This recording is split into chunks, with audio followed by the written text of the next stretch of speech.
자, 우리 준비된 마음으로 하나님의 말씀 살펴보도록 하죠. 마태복음 27장 보겠습니다.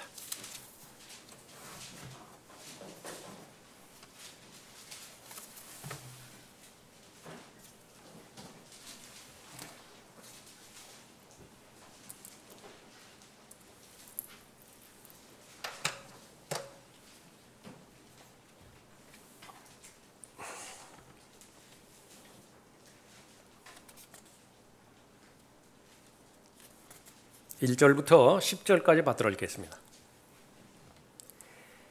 아침이 되니 모든 선임 제사장들과 백성의 장로들이 예수를 사형에 처하려고 그에 대하여 의논하고 주를 결박한 후에 끌고 가서 총독 폰티오 빌라도에게 넘겨주더라. 그때 주를 배반한 유다가 주께서 정죄 받으신 것을 보고 스스로 후회하여 은 30개를 선임 제사장들과 장로들에게 되돌려주며 말하기를 내가 그 무죄한 죄를 배반한 죄를 지었다고 하니 그들이 말하기를 그 일이 우리와 무슨 상관이냐 내가 당하라고 하더라. 그러자 그가 은전들을 성전에 내던지고 나가서 목매어 죽으니 선임 제사장들이 그 은전을 거두며 말하기를 이 돈은 핏값심으로 금고에 넣는 것이 합당치 않도다라고 하더라. 그들이 의논한 후에 그것으로 토기장이의 밭을 샀으니 이는 타국인들을 위한 묘지로 쓰려 함이라. 그러므로 그 밭을 오늘까지 피밭이라 부르더라. 그리하여 선지자 예레미야를 통하여 말씀하신 것이 이루어졌으니 말씀하시기를 그들이 은 30개로 정한 자의 가격 곧 이스라엘 자손 중에서 그들이 정한 그 가격을 가지고 주께서 내게 명하신 대로 토기장이의 밭값으로 치렀도다라고 하신 것이라. 자, 스스로 저주를 먹고 마시는 자라고 하는 제목으로 말씀드리겠습니다.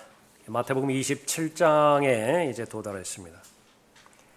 예수님의 지상 생애 가운데서 가장 마지막에 해당되는 이제 십자가에 달리시는 그 부분을 기록하고 있습니다. 마태복음 27장.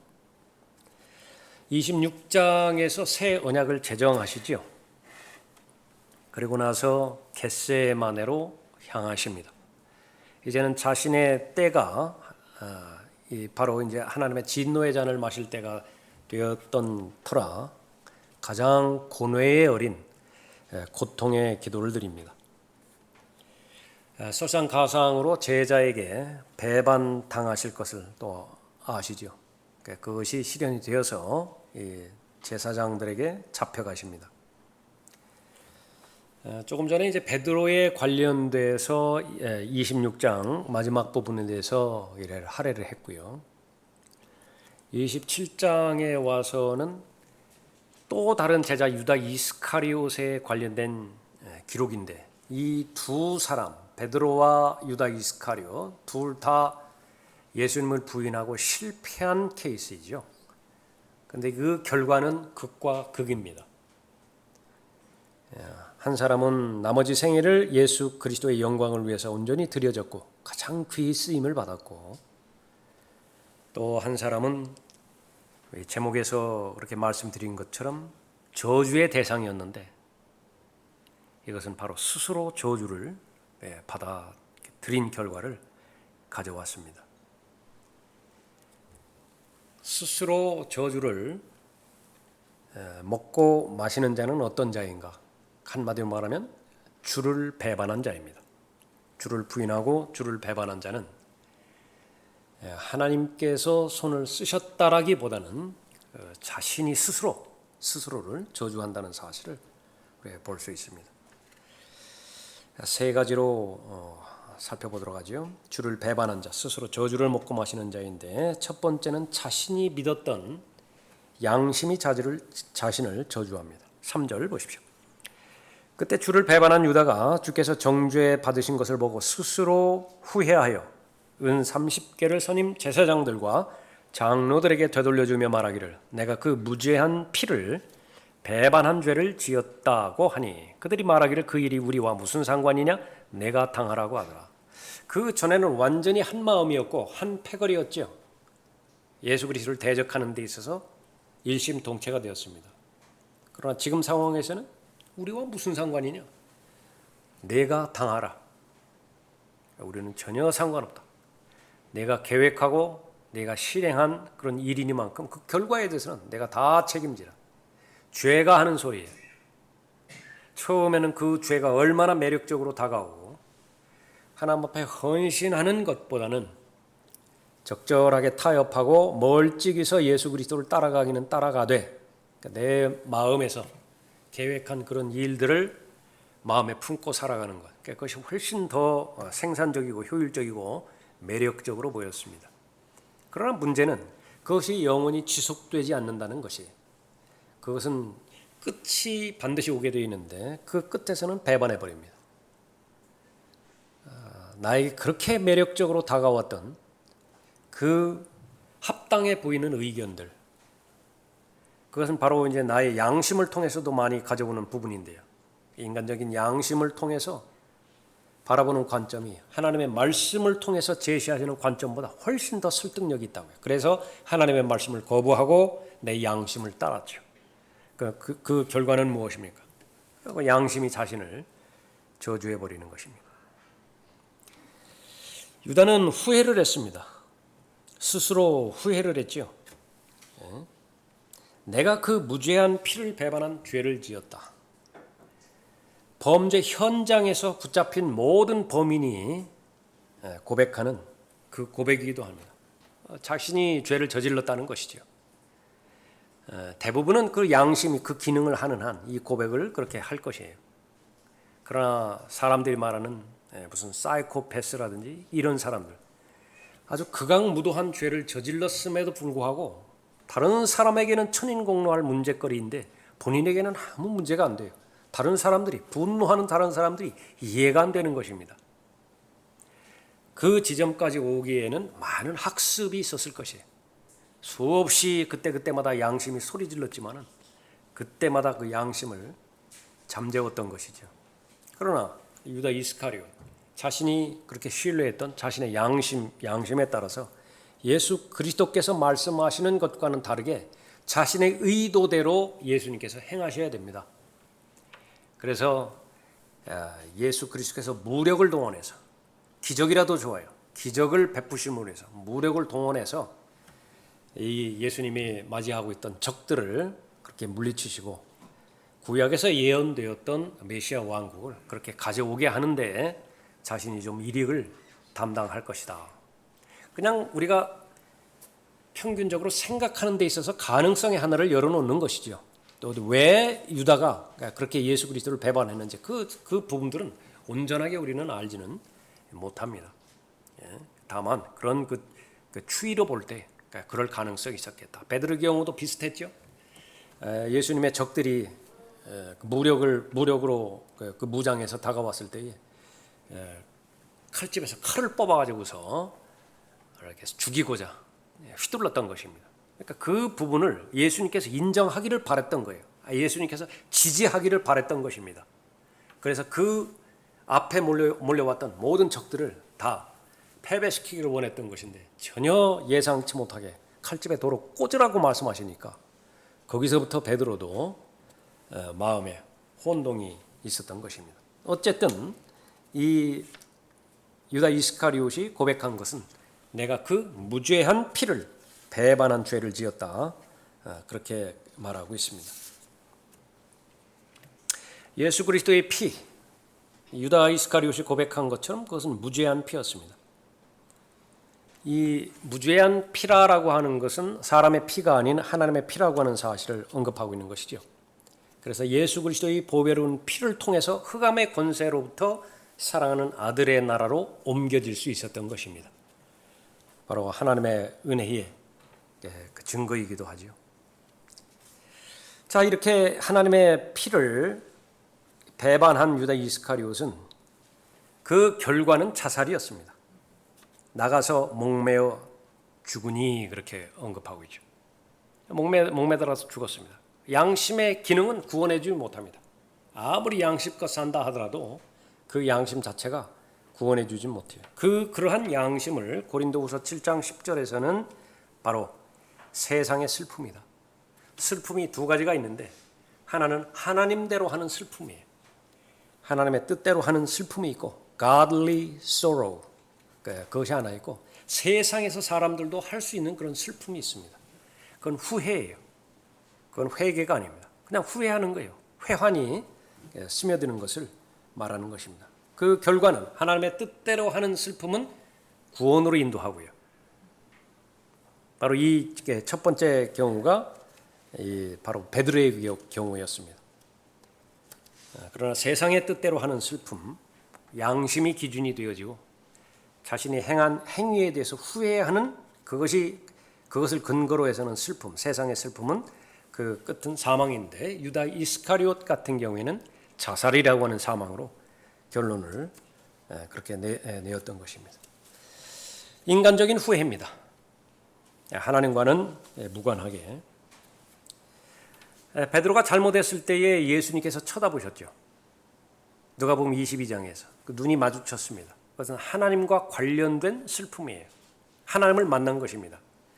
그러나 이 유다 이스카리옷은 자신의 이 잘못에 대해서는 둘 다 슬퍼했지만은 찾아간 곳이 베드로의 경우와 달랐죠. 사람을 찾아간 것입니다. 사람 가운데서 제사장을 찾아갔어요. 제사장에게 하소연합니다. 내가 잘못했다고. 사람이라고 하는 대상은 아무리 탁월하고 아무리 영웅으로 불린다 하더라도, 아무리 경건하게 불린다 하더라도 다른 사람의 죄 문제에 대해서는 단 하나라도 해결해 주지 못해요. 여기서 말하는 제사장의 말이 올바른 말입니다. 우리와 무슨 상관이냐? 죄를 지었는데 그 죄 문제를 용서하기 위해서 마리아에게 찾아갔을 때요, 마리아는 그런 능력이 없다고요. 무슨 사제를 찾아가고 추기경을 찾아가고 교황을 찾아간다 하더라도 그 사람의 입장에서는 그 죄 문제를 해결할 수 있는 능력이 없는 것입니다. 그러면 똑같은 말을 그렇게 하는 것이에요. 우리와 무슨 상관이냐? 내가 당하라. 그러나 이것을 정직하게 말해주지 않고 거짓말로 하는 것이죠. 네 죄가 사해졌다. 이렇게 거짓말로 하는 것입니다. 우리에게 있는 대제사장, 하나님과 사람 사이의 중보자, 그분은 사람이신 이 그리스도 예수, 그분밖에 없으시죠. 하나님은 한 분이시요, 하나님과 사람 사이의 중보자도 한 분이시니 곧 사람이신 그리스도 예수시라. 그래서 회개해야 되는 그런 대상이 달랐던 것입니다. 하나님의 뜻대로 하는 그런 슬픔, 그 슬픔을 했던 베드로는 무엇을 얻은 것이냐? 그런 회개로 말미암아서 하나님께서 원하시는 상한 영을 얻었어요. 슬퍼하는 마음이고 아주 비탄한 마음을 얻었는데, 그것이 뭐냐면 자신의 존재에 대해서 바로 비탄해하는 그런 그 마음이었습니다. 나중에는 그것이 연결이 돼서 이제 겸손해집니다. 그 전까지는 이런 하나님의 뜻대로 하는 슬픔의 열매를 맺기 전까지, 회개에 합당한 열매를 맺기 전까지는요, 철저하게 자기 의지가 다른 사람보다는 더 나을 것이라고 확신했어요. 그런데 이제 도무지 자신 없어집니다. 왜냐하면 그 3번 예수 그리스도를 부인하는 그 과정을 겪고, 그것이 다름 아닌 자기 자신임을 인정했을 때에 자신의 양심이라든지 자신의 마음의 상태, 그것을 더 이상 믿지 않았기 때문에 그런 것입니다. 그리하여 그들이 식사를 끝마쳤을 때 예수께서 시몬 베드로에게 말씀하시기를, 요나의 아들 시몬아, 네가 이 사람들보다 나를 더 사랑하느냐? 비교를 하셨어요. 이 사람들보다 나를 더 사랑하느냐? 베드로의 과거에 했던 말이 연상될 것입니다. 다른 사람들은 어떻게 한다고 해요? 다 주님 부인한다 하더라도, 다른 사람들 다 부인한다 하더라도 저만큼 부인하지 않습니다. 그것이 감옥이라면 감옥까지 갑니다. 죽음이라면 죽음에까지 저 갑니다. 다른 사람들과는 다릅니다. 예수님께서 물어보시는 거예요. 이 사람들보다 나를 더 사랑하느냐? 그가 주께 말씀드리기를 주여 그러하옵니다. 주께서는 내가 주를 사랑하는 줄 아시나이다라고 하니 주께서 말씀하시기를 내 어린 양들을 먹이라고 하시니라. 마음의 상태를 예수님께 그대로 말씀드린 것이죠. 베드로는 회개의 결과 상한 영을 통해서 깊이 뉘우치는 마음이 있었고요. 그리고 겸손한 마음의 자세를 얻었던 반면 유다는 목매달아서 자살했습니다. 그래서 끝없이 깊은 구렁으로 들어간 것이죠. 자, 양심이 자신을 저주한다라고 하는 그 사실을 모를 때에 인간적인 후회, 그것을 성경에서 언급하는 회개, 그것으로 오인할 수가 있습니다. 그 두 가지 차이를 잘 구분할 수 있어야겠죠. 다윗이 범죄했을 때에 내가 죄를 지었노라 말했습니다. 또 누가복음 15장에서 아버지 집을 떠난 탕자, 처음에는 그것이 죄인지를 몰랐는데 나중에 막다른 골목에 가서 죄를 지었죠. 내가 하늘을 거역해서 죄를 지었다. 그 말도 사실입니다. 그러나 내가 죄를 지었다라고 말한 것이 모두가 다 같은 효력을 가지고 있고 결과를 가지고 있는 것이냐? 그렇지는 않습니다. 파라오도 내가 죄를 지었다 말했고요. 발라암도 내가 죄를 지었다 그렇게 말합니다. 이집트에 재앙이 쏟아지니까 견디지를 못하죠, 파라오가. 그러니까 모세 앞에서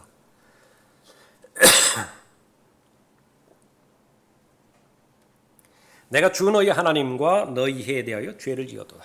그리고 지옥에 갔어요. 발람 역시 마찬가지입니다. 주의 천사에게 잘못을 고백합니다. 내가 죄를 지었나이다. 이것은 다른 의미가 아니라 제가 실수했습니다. 그거 인정합니다. 그것으로 말미암아 제가 아주 유감스럽습니다. 이 정도에서 끝이는 거예요. 자기 양심을 달래는 것입니다. 양심에 저촉된 부분. 그러면 그 결과는 양심이 그 사람을 저주해요.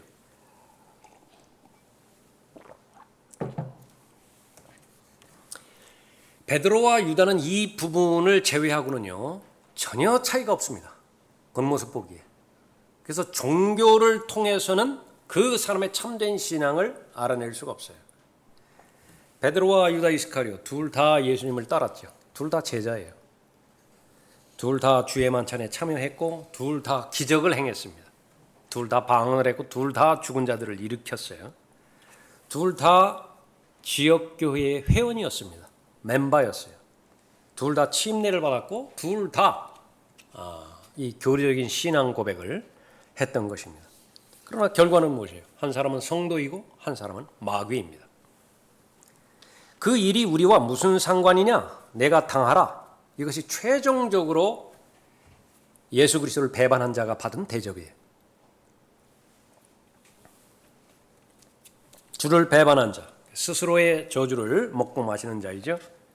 무엇이 자신을 저주하는 것이냐? 두 번째로 자신이 사랑했던 돈이 자신을 저주합니다. 5절 보십시오.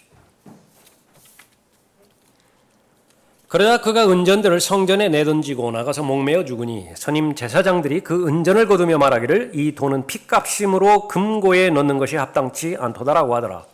그들이 의논한 후에 그것으로 토기장이의 밭을 샀으니 이는 타국인들을 위한 묘지로 쓰려 함이라. 그러므로 그 밭을 오늘까지 피밭이라 부르더라.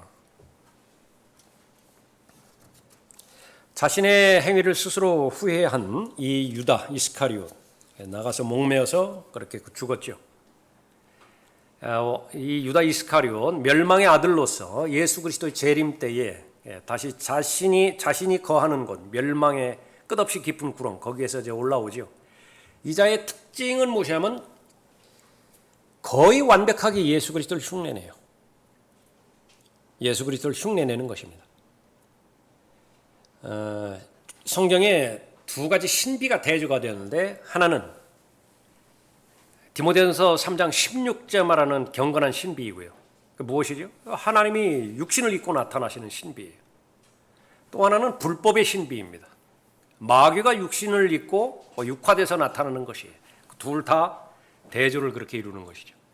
예수 그리스도의 마지막은 나무에 매달려서 죽으십니다. 나무에 매달린 자마다 저주를 받는다는 그 말씀을 성취하시는 것이죠. 유다 이스카리오스의 죽음 역시 마찬가지예요. 나무에 목매달아서 죽어요. 그렇게 겉으로는 계속해서 예수 그리스도를 흉내내고 예수 그리스도를 완벽하게 모방하는 이 유다 이스카리오스의 정체는 무엇이냐? 속마음은 바로 도둑이라 그렇게 언급하고 있죠. 마태복음 26장 8절에서 한 여인이 아주 값진 향유를 가지고 와서 예수님의 죽으심, 그것을 이제 기념하죠. 식사하시는 그 예수님의 머리 위에 그 향유를 붓습니다. 그랬더니 거기에 참여했던 사람들이 다 화를 내고 이 무슨 낭비냐? 거기에 주동자는 유다 이스카리옷이었다. 요한복음 17장에서 말씀하십니다. 내가 그들과 함께 세상에 있었을 때는 아버지의 이름으로 그들을 지켰나이다. 아버지께서 내게 주신 그들을 내가 지키었고 멸망의 아들 외에는 그들 중 아무도 잃어버리지 아니하였으니 이로써 성경이 이루어지게 한 것이옵니다.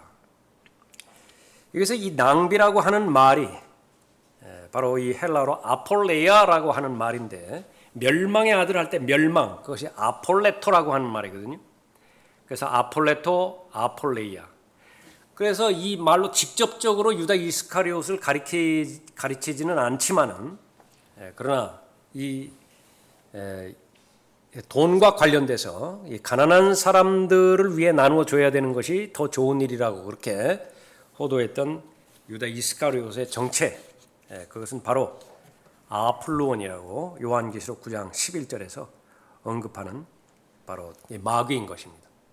그러니까 이를 계기로 해서 바로 이 유다 이스카리옷이 돈을 맡은, 돈을 사랑하는 도둑이었다라고 하는 사실을 아는 것입니다.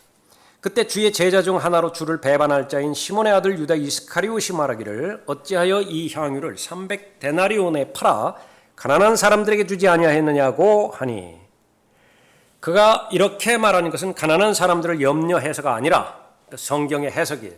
가난한 사람들을 말해서 그렇게 말하는 것이 아니라 소위 말하는 이중언어 쓰는 사람들이 겉으로는 그렇게 말하는데 정말 속마음은 무엇이냐? 성경의 판단에 의하면 그가 도둑이며 돈주머니를 맡아 그 안에 넣은 것을 지니고 다니기 때문이라 요한복음 12장 4절에서 말씀하고 있습니다. 예수님 팔아넘길 때에 돈 때문에 팔아넘겼죠. 또 그때 12 가운데 하나인 유다 이스카리옷이 선임 제사장들에게로 갔으니 그들에게 주를 넘겨주려 함이더라. 그들이 그 말을 듣고 기뻐하며 그에게 돈을 주기로 약속하더라. 이 거래에는요, 항상 돈이 개입이 되었을 땐 더 어려운 거예요. 돈이 개입이 되었을 때. 사업이라든지 어떤 이렇게 계약을 체결한다든지 그랬을 때에 현명하게 대처하는 방법은요, 생각할 수 있는 모든 내용들을 다 계약에 포함시키는 것입니다. 그건 잘하는 거예요. 그러나 그 당시에는 조금 째째해 보일 수 있어요. 당시에는 좀 부담스러울 수 있습니다. 극복하셔야 돼요. 그래야 뒤탈이 없다고요. 어떤 회사하고 고용 계약을 맺을 때에 생각할 수 있는 모든 부분들을 다 개진을 해서 그 계약을 하는 것입니다. 여기에 어디에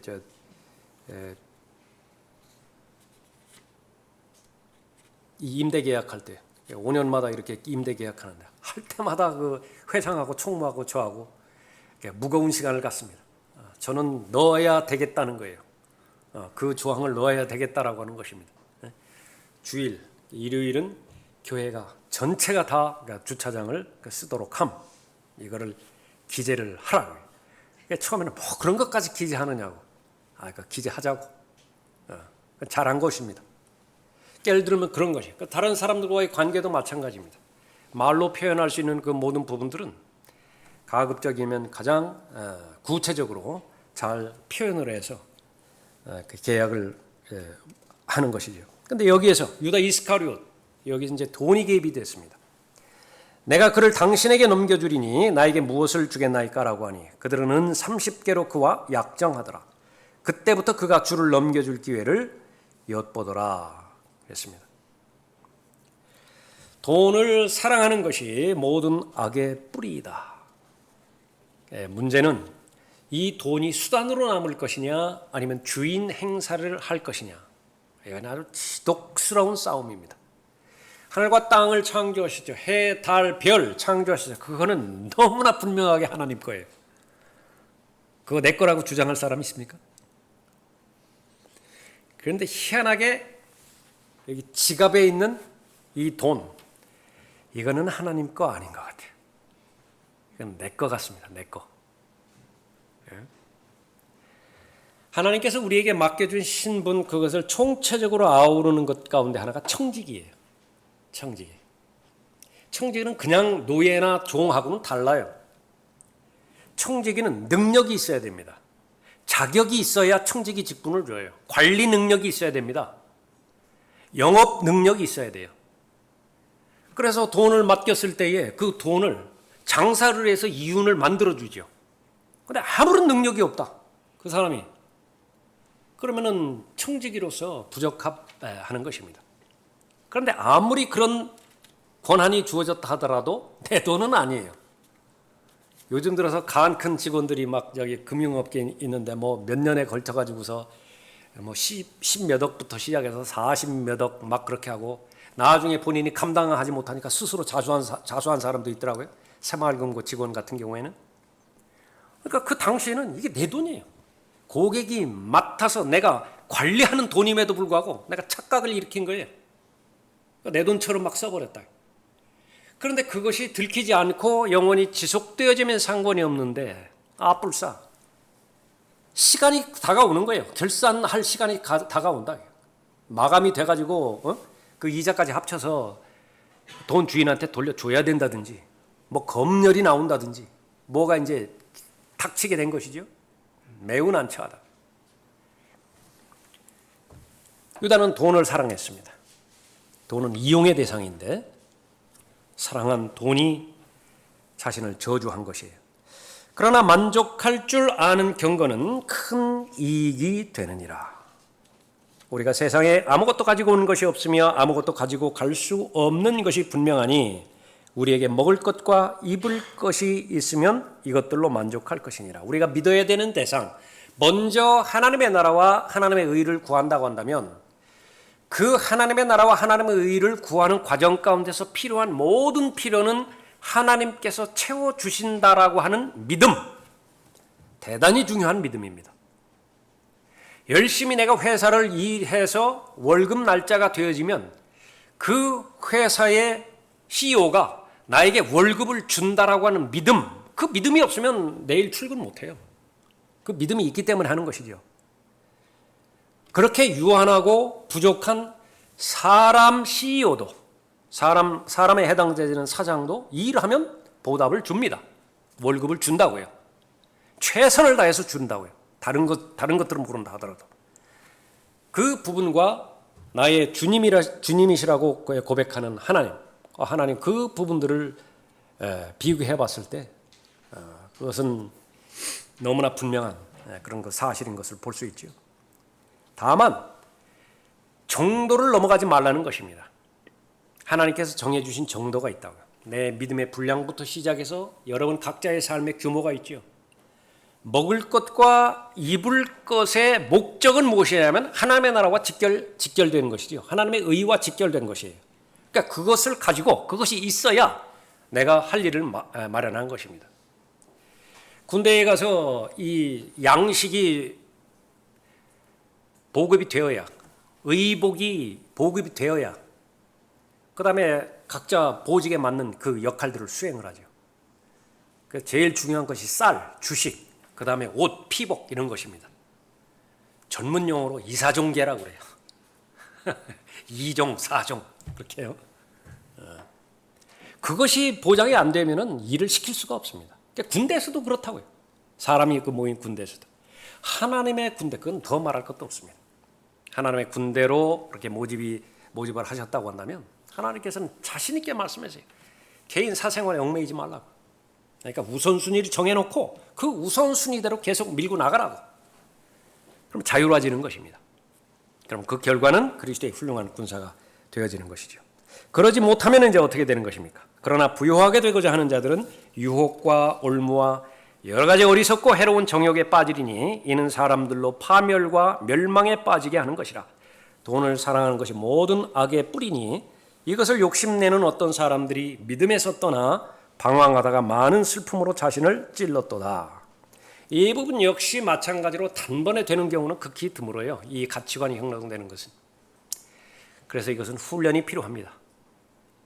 내가 구원받은 다음에 제일 먼저 나에게 요구하시는 하나님의 말씀은 헌신이라고 하는 그 부분인데요. 모든 것이 하나님 것이에요. 그것을 인정해 드리는 것입니다. 시간도 하나님의 것이기 때문에 하나님의 뜻 가운데서 시간 계획을 세우는 것이고요. 시간 가계부가 돈 가계부 쓰는 것보다 훨씬 더 중요한 거예요. 돈 역시 마찬가지예요. 돈도 하나님께서 주셨는데 그것을 나에게 현명하게 쓰라는 것이죠. 이것이 잘못돼서 다 교회에 갖다 바치라고 하는 것에 대해서 부작용이 난 거예요. 제일 전제 조건은 그 교회가 하나님의 영광을 드러내는, 하나님의 영광을 위해서 존재하는 교회더냐, 성경대로 실행하는 교회더냐. 그렇다고 하면 이야기가 달라진다. 그렇다 하더라도 교회에 낼 그런 그 부분도 있고 자신의 생활을 할 돈이 있고 또 주변에서 그렇게 하나님의 영광을 위해서 쓸 돈들이 있죠. 그러니까 그렇게 쓰는 거예요. 그래서 잘 써야 돼요. 돈을 잘 버는 것이 의미가 있다고 하면 돈을 잘 써야 된다. 오전에 살펴본 것입니까? 그 가성비에 맞게 써야 된다. 열심히 그렇게 힘들게 일해서 벌었는데 잘 그렇게 써야 되겠죠. 사랑하지만 않으면 됩니다. 물질을 신뢰하는 사람만큼 어리석은 사람이 없어요. 재물을 신뢰하는 사람만큼 어리석은 사람이 없는 것입니다. 그러니까 재물은 하나님께서 그 필요에 따라 공급해 주시는 것입니다. 돈을 벌었으면 유다처럼 남겨놓지 말고 다 쓰고 가는 사람이 현명한 사람입니다. 잘 써야 돼요. 그러니까 그 필요에 의해서 그렇게 써야 되죠. 주를 배반한 자, 스스로 저주를 먹고 마시는 자이죠. 마지막 세 번째로 믿지 않았던 성경의 예언이 자신을 저주합니다. 수없이 많이 들었어요. 그 말씀. 그런데 믿지는 않았어요. 그 믿지 않은 하나님의 말씀. 유다 이스카리옷 같은 경우에는 예언의 말씀이죠. 그 자신을 저주해버립니다. 9절 보십시오. 그리하여 선지자 예레미야를 통하여 말씀하신 것이 이루어졌으니 말씀하시기를 그들이 은 30개로 정한 자의 가격 곧 이스라엘 자손 중에서 그들이 정한 그 가격을 가지고 주께서 내게 명하신 대로 토기장의 밭값으로 치렀다고 하신 것이라 말씀하고 있습니다. 은전들을 성전에 내던지고 나가서 목매어서 죽었어요. 과거에 기록이 되었던 예언입니다. 그것을 토기장에게 던지라. 그들이 나를 매긴 좋은 값이라 하시기에 내가 은 30개를 취하여 주의 집에 있는 토기장에게 던졌더라. 스가랴 11장 13절 말씀입니다. 그 밭을 피밭이라고 불렀는데 거기까지도 다 예언의 말씀에 기록되었던 말씀입니다. 흰놈의 아들의 골짜기라고 불렸던 곳이에요. 에레미야 19장 12절이라든지 토기장에 관련돼서는 에레미야 18장 1절부터 10절이라든지 더 구체적으로 은 30개라고 하는 이 부분까지도 예언이 되었던 부분이죠. 그들이 나를 매긴 좋은 값이라 하시기에 내가 은 30개를 취하여 주의 집에 있는 토기장이에게 던졌더라. 우리가 배울 수 있는 진리는 무엇이냐? 어떤 사람이 하나님의 말씀에 순종하면 그 예언의 말씀을 성취를 시킵니다. 그러나 병행해서 어떤 사람이 하나님의 말씀에 불순종하면 불순종하는 대로 역시 스스로 하나님의 예언의 말씀을 성취를 시켜요. 그러나 고의적으로 악역을 맡을 필요는 없어요. 실족하는 것을 근원적으로 해결할 방법은 없습니다. 누군가는 실족하게 돼 있다고요. 그러나 그 실족하는 대상이 내가 될 필요는 없어요. 그러나 유다 이스카리옷을 통해서 배울 수 있는 것은 내가 하나님의 말씀을 믿지 않는다고 한다면 그 믿지 않은 하나님의 말씀이 나를 정죄를 해버립니다. 나를 저주하는 것이에요. 발라함이 그런 경우였고요. 파라오가 그런 경우였습니다. 또 계속해서 나오는 카야파가 그런 경우였어요. 바리새인들 역시 마찬가지입니다. 바리새인들이 가지고 있었던 지식 가운데 몰랐던 지식은 단 하나도 없어요. 심지어 예수님께서 비유로 말씀하셨을 때 그 상속자를 죽였다라고 하는 비유를 말씀하셨을 때 제사장과 서기관 바리새인은 자기를 향해서 말씀하신 것까지 다 깨달아요. 그런데도 마지막 단계 받아들이지는 않습니다. 믿지는 않는다 그 말이에요. 그러면 어떻게 되는 것이냐? 하나님의 약속의 말씀, 예언의 말씀에 성취가 이루어지는 것인데 그것은 저주의 말씀입니다.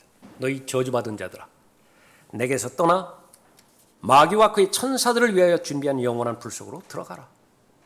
그러니까 유다 이스카리옷은 마땅히 가야 되는, 제자들이라고 사도들이라면 마땅히 가야 되는 낙원에 가지를 못했어요. 하늘나라에 가지를 못했습니다. 어디로 갔습니까? 사도행전 1장에 기록된 것처럼 끝없이 깊은 구렁으로 그렇게 간 것이죠.